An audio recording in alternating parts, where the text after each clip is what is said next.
આગળ વાત કરીએ ઉત્તર ગુજરાતની, જ્યાં કેનાલનો કકડાટ હજુ પણ યથાવત છે। બનાસકાંઠામાં થરાદની ભોરોલ માયનોર 2 કેનાલ ઓવરફ્લો થઈ, જેના કારણે ખેતરોમાં પાણી ઘૂસ્યા છે। રાયડા અને જીરાના પાકમાં પાણી ઘૂસવાથી ખેડૂતોને નુકસાન વેઠવાનો વારો આવ્યો છે। ખેડૂતોએ નર્મદા વિભાગ પર અણઘડ વહીવટનો આરોપ લગાવ્યો અને કેનાલમાં ઓવરફ્લો પાણી છોડી દેવાતા લાખો લીટર પાણીનો વેડફાટ પણ થઈ રહ્યો છે। ઉત્તર ગુજરાતમાં કેનાલનો કકડાટ હજુ પણ યથાવત છે। વધુ વિગતો મેળવીએ સંવાદદાતા વસંત તિરગર આપણી સાથે જોડાઈ ચૂક્યા છે। થરાદની ભોરોલ માયનોર 2 કેનાલ ઓવરફ્લો થઈ છે। વસંત, શું વિગતો?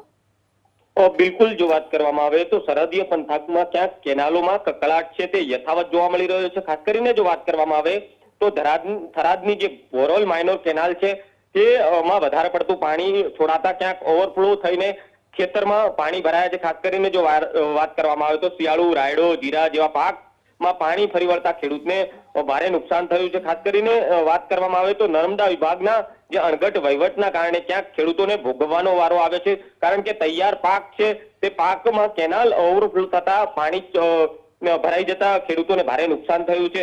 જોકે સાથે સાથે લાખો લીટર પાણીનો પણ વેડફાટ થયેલો જોવા મળી રહ્યો છે। જી, આભાર આપનો સમગ્ર માહિતી બદલ। તો ક્યારેક કેનાલમાં ગાબડું પડવાના કારણે ખેતરોમાં પાણી ફરી વળે છે, તો ક્યારેક આ પ્રકારે નર્મદા વિભાગના અણઘડ વહીવટના કારણે ફરી એકવાર ખેડૂતોને નુકસાનનો વારો આવ્યો છે।